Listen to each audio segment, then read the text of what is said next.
তো আজকে হলো আপনার 15 তারিখ, আর এই 15 তারিখ সকালবেলা আমরা এই আশ্রম থেকে প্রস্থান করছি। কোথায়? সেটা হলো কুরুক্ষেত্রে। আর কুরুক্ষেত্রেও এখান থেকে তো জানেন কতটা ডিস্টেন্স আছে, মোটামুটি আপনার এই 400 কিলোমিটারের মতো এরকম হবে।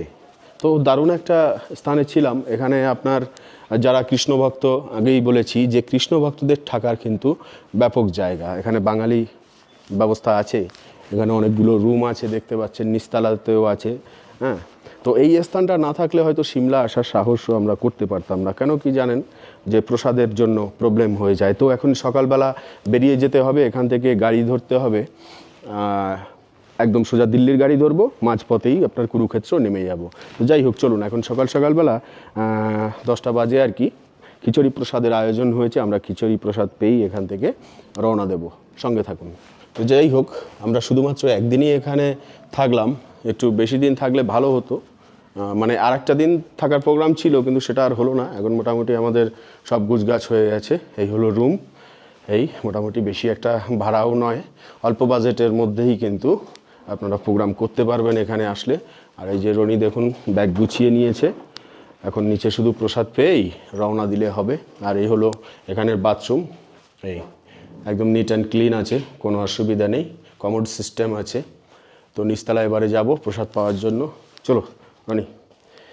আর মোটামুটি রোদ কিন্তু ঝলমলে রোদ দিয়েছে, গরম নেই, কিন্তু ঠান্ডা তো এখানে এখন থাকবে এখনও পর্যন্ত, অন্ততপক্ষে 15 দিন। এখান থেকে বেশ ভিউটাও দারুণ একটি ভিউ পাওয়া যায় এখান থেকে, দেখতে পাচ্ছেন?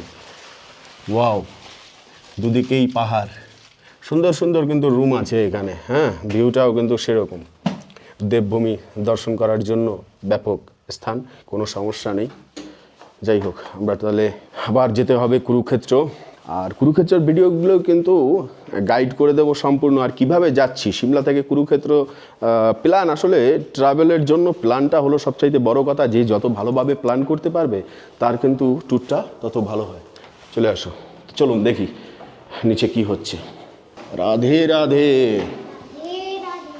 বাস আর সব ঠিক হ্যাঁ বাবু, চলে এসছি। বাহ, রোদ যদি না থাকে। হ্যাঁ হ্যাঁ, ভিডিও বান রही है।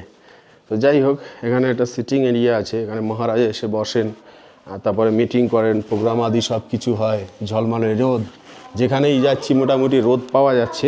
একটা ফ্যামিলির মতো এখানে থাকা যায়, কোনো অসুবিধা নেই। সিমলা এসে একটা যদি প্রসাদের ব্যবস্থা থাকে, এই যে দেখুন মহারাজ এখানে যে প্রোগ্রামগুলো করে তার ছবি কিন্তু এখানে রয়েছে।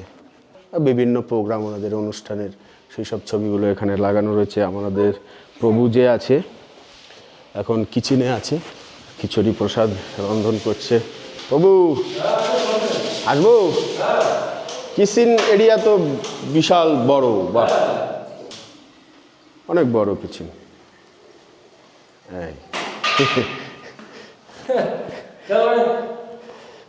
তো মোটামুটি এই সিমলাতে এসে থাকলে পরে 2 দিনের প্রোগ্রাম যথেষ্ট এখানে। হ্যাঁ, 2 দিনের বেশি কিন্তু লাগে না। তো আমাদের গতকালকে সকালবেলা এসেছিলাম, আর আজকে সকালবেলা বেরিয়ে যাচ্ছি, মানে একদিনেই বেরিয়ে যাচ্ছি। যেহেতু আমাদের ওই যে আগে বলেছিলাম যে কুরুক্ষেত্রটা দর্শনই হলো আমাদের মূল উদ্দেশ্য। তো কুরুক্ষেত্র থেকে আবার আমরা বৃন্দাবনে ফিরে যাব। এখন এখানে আজকে এই প্রভু বলেছিলেন যে আপনাদের সাইট সিন করিয়ে দিচ্ছি, একটু চলুন বিভিন্ন স্থানগুলো ভিজিট করে আসি। কিন্তু আসলে মন মানছে না, আবার আমাদের যাত্রী রয়েছে সেখানে, যাত্রীদের একটুখানি অসুবিধা হয়ে যাচ্ছে, সেটাও দেখতে হয়। তো এই কারণেই আর কি আবার রিটার্ন করার চিন্তাভাবনা রইল। কমিয়ে দিতে হবে প্রভু।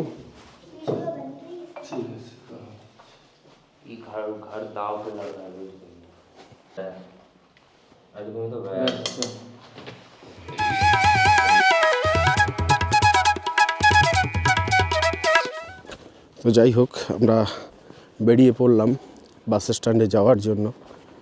একটা মায়াবী শহর, নগর সিমলা। পাহাড়ের গায়ে চড়া থাকার একটা আনন্দই আলাদা। এখান থেকে দেখুন মানালি রোড, এই যে রোডটা দেখতে পাচ্ছেন, আগে গিয়ে বাইপাস আছে। আর এখান থেকে ভিউটা দেখুন, অসাধারণ লাগছে। সকালবেলার রোদ, মিষ্টি রোদ, এবং এখানকার পাহাড়িবাসীদের আনাগোনা অসাধারণ। আসলে ঘুরতে আসা মানে হলো সারাদিন ধরেই ঘুরতে হবে এমন কোনো ব্যাপার নেই, কোথাও 1 ঘন্টা 2 ঘন্টা কাটানোও কিন্তু অনেক শান্তির। পাহাড়ে সময় কাটানো মানে শান্তি আর শান্তি, তাই না? তো মোটামুটি এখান থেকে বাস আসবে, সেই বাসে আমরা উঠব এরকম পরিকল্পনা রয়েছে। আর প্রভু একটু গেছে দোকানে, তো আমরা বাসের জন্য ওয়েট করব না, ট্যাক্সিতেই বেরিয়ে যাই। জয় রাধে।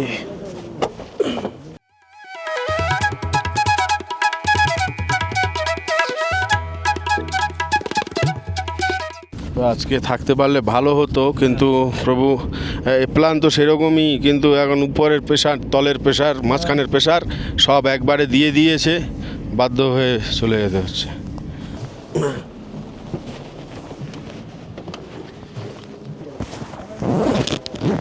তো যাই হোক, একটি কৃষ্ণ মন্দির দর্শন করার জন্য আসলাম। মনে যদি ভাব থাকে যে গোবিন্দের দর্শন করব, তাহলে সব জায়গায় দর্শন করা যায়। রাধে রাধে। ধাম সেবা করতাম নামতে বৃন্দাবন গাই। দেখুন, এটি হলো আমাদের হিমাচলের রাধাকৃষ্ণ মন্দির। তো যাত্রাটা যেহেতু কুরুক্ষেত্রে মিত্র, তাই ভাবলাম ভগবান শ্রীকৃষ্ণের অনুমতি নিয়েই তার কুরুক্ষেত্র ধামের যাত্রা শুরু করি এখান থেকে। খুব সুন্দর একটি মন্দির, আর রাধা মাধবের দর্শন করে নিন, হৃদয়ে পুরো জুড়িয়ে যাবে। চলুন আমরা তার সাথে এই মন্দিরের পরিক্রমা দিয়ে নিই। এখানে একজন পুরোহিতের সাথে কথা হলো, উনি আমাদের ব্রজধামে আসবেন এরকমটাই জানালেন। রাধা মাধবের বিগ্রহ এখানে দর্শন হলো, সত্যি প্রাণ জুড়িয়ে গেল। কেন কি প্রভুর মুখকমল সর্বদা তো শান্তিদায়ক হয়, আর যে কোনো কাজের শুরুতে যদি প্রভুর মুখ দর্শন করা যায় তাহলে তো আর কোনো কথাই নেই। আর মাতাজিরা এখানে দেখুন ভোলেনাথের মাথায় জল ঢালছেন। ভোলেনাথজির দর্শন, গোবিন্দের দর্শন এবং এত সুন্দর একটি মন্দিরের দর্শন পেয়ে আমরা ধন্য হয়ে গেলাম। আবার এখান থেকে প্রসাদও কিন্তু আমরা পেয়ে গেলাম, পাহাড়ি অঞ্চলের সেই কমলা প্রসাদ। সেই প্রসাদ পাওয়ার ভাগ্য আমাদের হলো, এবং আমরা এখান থেকে বেরিয়ে আবার যাত্রা শুরু করলাম সিমলা বাস স্ট্যান্ডের দিকে। কেন কি সেখানে বাস ধরতে হবে, সে তারাটাও কিন্তু আমাদের রয়েছে, যেহেতু এখন অলরেডি 12টা বেজে গিয়েছে, তাই বাসটি না পেলে কিন্তু সমস্যা হতে পারে।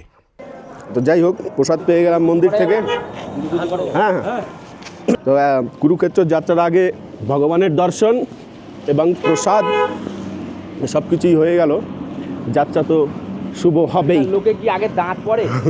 তারপরে কি পরে? তারপরে জানো এই যে ঠান্ডা জলে তো দাঁত ছাড়া কিছু পড়বে না। সত্যি। তো হিমাচল প্রদেশে এসে রাধা মাধবের মন্দির তো অনেকেই খুঁজেই পাওয়া যায় না।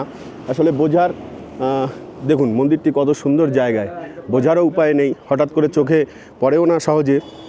কিন্তু ভগবানের দর্শনের যদি ইচ্ছা থাকে তো অবশ্যই সব জায়গাতেই গোবিন্দ মন্দির পাওয়া যায়।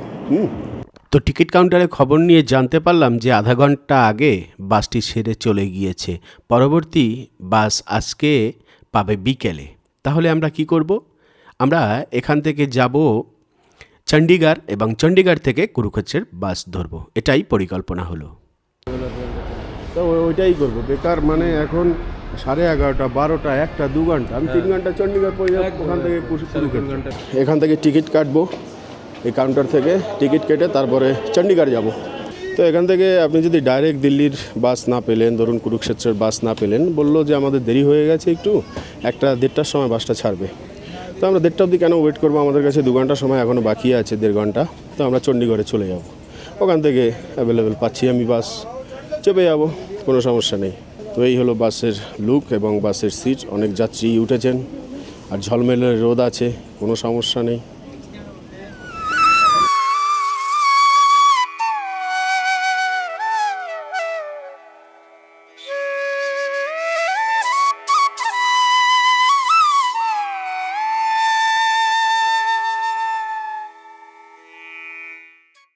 তো আমরা এসে নামলাম হলো চণ্ডীগড় স্টেশনে, এখান থেকে কুরুক্ষেত্রের বাস ধরবো। তো মোটামুটি ওই 3.5 ঘন্টা মতো সময় লাগলো টোটাল মিলিয়ে। পৌঁছে গেলাম ভগবান শ্রীকৃষ্ণের সেই পবিত্র ভূমি, যেটি হলো কিনা ধর্মক্ষেত্র, কুরুক্ষেত্রের ভূমিতে। কিন্তু যখন পৌঁছেছি তখন প্রায় সন্ধে, আর এই সন্ধেবেলা পৌঁছে মঠ আমরা পরবর্তী ভিডিওতে অবশ্যই দর্শন করাবো কোথায় আমরা ছিলাম বা কিছু বিস্তারিত। কিন্তু আমরা সন্ধে এসে বেশ মঠের বাইরে দেখলাম একটি বাস লাগিয়েছে এবং সেই বাসটিতে অনেক যাত্রী এসেছে এবং সেই যাত্রীদের সাথে মিত্র সেই সন্ধেবেলাটায় কিন্তু অনেক মজার মজার আলোচনা গল্প শুরু করে দিলাম। এবং কি কি প্রসঙ্গে সেই গল্প করলাম অবশ্যই একটুখানি মন দিয়ে শুনুন। আর ঠিকমতো স্নান নয়, খাওয়া নয়, মানে রুমের কোনো ঠিক থাকে না, এইভাবে 17-18 দিন যাত্রী করা। বাসে করে আমি কখনো ট্যুর করিনি, কিন্তু এনাদের কষ্ট দেখে বাসে করে ট্যুর করার শখই মিটে গেছে। মানে যদি কোনো দিন প্রোগ্রাম করতেও হয় তো বাসে তো বাবা না পারলেই উঠবো না, কেন কি সারা রাতভর ঘুম নেই, আবার পরের দিন সকালবেলা রুমের কোনো ঠিক নেই, খাবারের কোনো ঠিক নেই, কি করে হবে। হ্যাঁ, তবে তীর্থ দর্শনগুলো করতে অনেকে বলতেই পারেন যে তীর্থ দর্শন করলে কষ্ট করতে হবে, এটা কোনো ব্যাপার না। মন্দিরের পরিবেশ মিত্র অসাধারণ, অবশ্যই এই মন্দিরের পরিবেশ দর্শন করাবো কালকে ডিটেলসে, আরও দেখতে পাবেন রাত্রেবেলা সম্পূর্ণ। প্রসাদের তো দারুণ ব্যবস্থা, ব্রহ্ম সরোবরও দর্শন করবেন। আর আমাদের রুম যে আছে, এই যে দেখুন এখান থেকে যে জানলাটা খোলা রয়েছে, এটিই হলো আমাদের রুম। বাইরে থেকে একবার দর্শন করিয়ে দিই। বাথরুম অ্যাটাচ আছে, তবে রুম পেয়েছি এটাই অনেক, আগে থেকে বুক করা ছিল না। ঘটনা হলো যে আপনি ভালো রুমে থাকছেন না, ভালো রুমে থাকছি, তারা খারাপ রুমে থাকছে, সেটা সব কোনো ব্যাপার না। চাইলে 2 দিন এখানে ঘুমিয়ে প্রসাদ পেয়ে সুন্দর করে রেস্ট নিয়ে তারপরে যাওয়া যেত, কিন্তু বাসে সেটা সম্ভবও নয়, সেটাই বলতে চাইছি আর কি। যাই হোক, কুরুক্ষেত্রে আমরা পৌঁছে গেলাম। এরপরে কুরুক্ষেত্রের যে এপিসোডগুলো আছে সেগুলো অবশ্যই দর্শন করাবো। আর রাত পুরো ঝলমল করছে। হ্যাঁ, দেখুন আমাদের কুরুক্ষেত্রের সেই ভূমি, যুদ্ধের ভূমি, যেখানে কৌরবদের সেনা পাণ্ডবদের সেনা একত্রিত হয়ে যুদ্ধ করেছিলেন, সেই মাঠ। আজ সেখানে অনেকও রাস্তাঘাট, বাজারঘাট, অনেক কিছুই হয়েছে। আর এই যে সরোবর দেখতে পাচ্ছেন এখানে, ব্রহ্ম সরোবর, এখানে কিন্তু ভগবান শ্রীকৃষ্ণ স্নান করার জন্য এসেছিলেন এবং ব্রজবাসীরাও আমাদের বৃন্দাবনের, তারাও কিন্তু এসেছিলেন। হ্যাঁ, তো ব্যাগ গোছানো হয়ে গেছে অলরেডি অনেকেরই, আস্তে আস্তে সব ব্যাগ নিয়ে এখন যাচ্ছেন বাসের দিকে। আচ্ছা, কোথায় যাচ্ছেন? মোটামুটি অমৃতসর নাকি? ওই তো পাঞ্জাব, মানে অমৃতসর। অমৃতসর সোনার মন্দির ওখানে। এটাই কুরুক্ষেত্র টোটাল আপনার হলো সম্ভবত 126 কিলোমিটার। এই 126 কিলোমিটার সারাউন্ড টোটালটা কুরুক্ষেত্র। আপনি আজ যেখানে বসে আছেন এটাও কুরুক্ষেত্রের যুদ্ধের সেই ভূমিটা, বুঝলেন? আর এই কুরুক্ষেত্র নাম হয়েছে কুরু মহারাজের দিয়ে, বংশ পরম্পরা চলে এসছে না, সূর্য বংশ থেকে রাম কৃষ্ণ ওভাবে এসছে না। তো আমাদের এক মহারাজ ছিল যে হলো কুরু, তার বংশের পরম্পরা এই পাণ্ডব, শান্তনু যে আছে পিতামহ ভীষ্মের পিতা, শান্তনু তার পিতা, এরকমভাবে যদি করেন যে কুরু মহারাজ একজন আছেন, তার নামেই এই কুরুক্ষেত্র। আর কুরুক্ষেত্র শুধু কুরুক্ষেত্র নাম নয়, ধর্মক্ষেত্রেও বলা হয় এটাকে।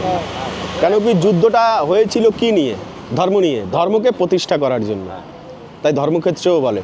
গীতার প্রথম শ্লোক, ধর্মক্ষেত্রে কুরুক্ষেত্রে সমাবেতা যুজুৎসবা মামকা পাণ্ডবাশ্চৈব কিং কুর্বত সঞ্জয়া, প্রথম শ্লোক গীতার। যাই হোক, মোটামুটি আপনাদের কত দিনের ট্যুর? 18 দিনের ট্যুর। বাহ, এবার দেখেন, হ্যাঁ, সংখ্যাটা কে সিলেক্ট করেছে বলেন তো? গীতার অধ্যায় কত?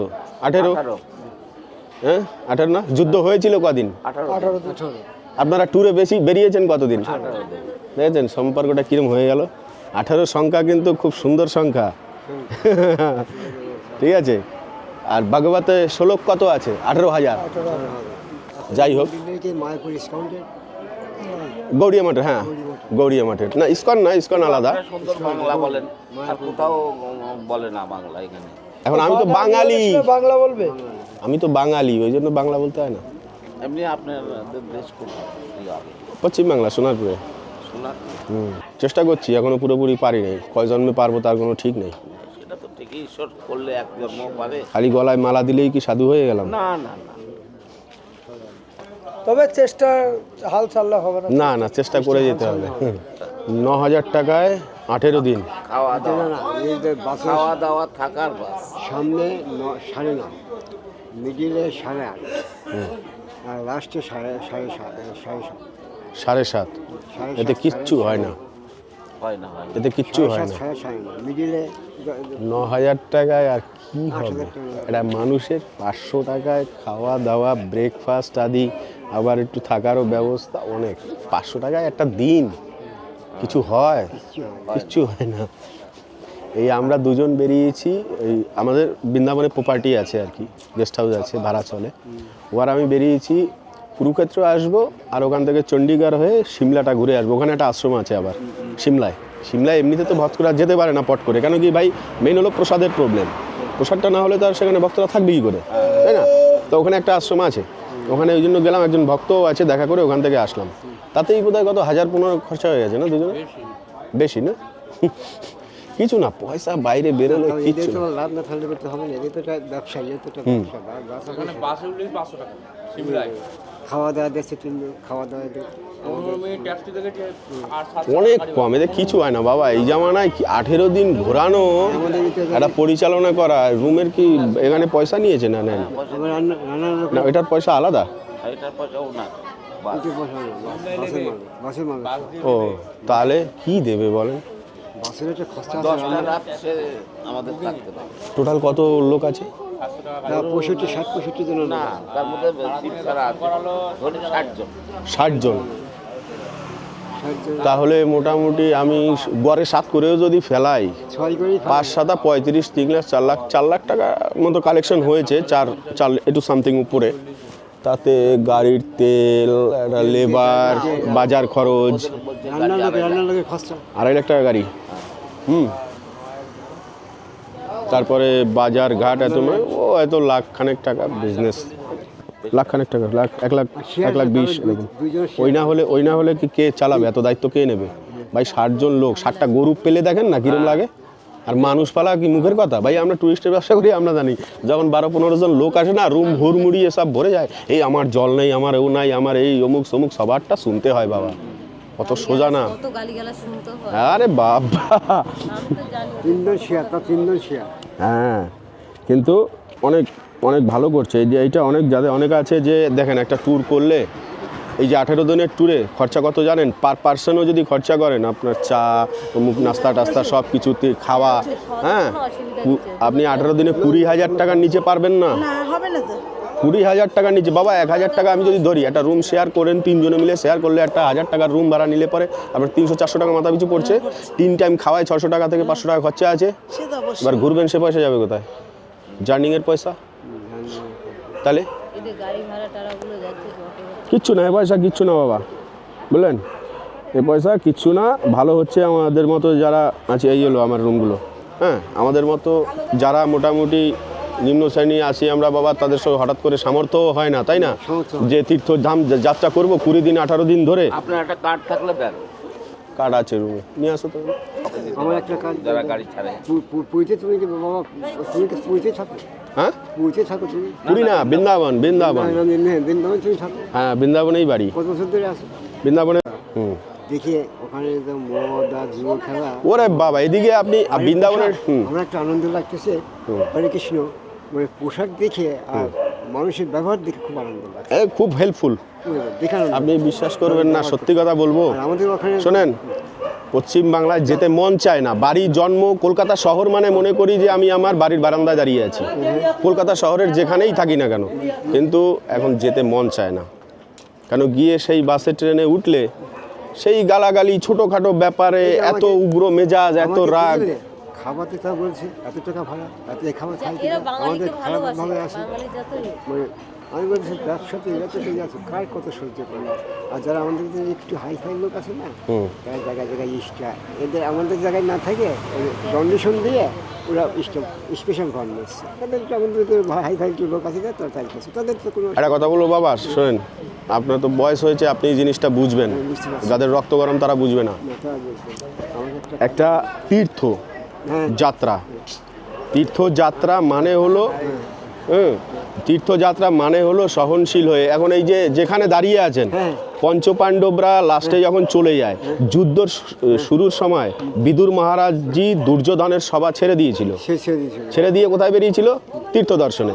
কিসে করে? মার্সিডিজ গাড়িতে নাকি বলবোতে করে? পায়ে হেঁটে। তারপরে বলরামজিও তো যুদ্ধে ছিল না, কোথায় গেছিল? তীর্থে। কিসে করে? পায়ে হেঁটে। আমরা যাচ্ছি গাড়িতে করে, ভাগ্য। বাবা তীর্থ হচ্ছে এই বয়সে, এটাই হলো বড় কথা। এটাই তো বড় কথা। এই যে বাজার করছি এটা খাটতেছে না, রান্নার লোকে খাটতেছে। অনেক অনেক কষ্ট করছে না বাবা, এসে ওই পয়সায় কিছু হয়? আমার রান্নার লোকে তাই নিন।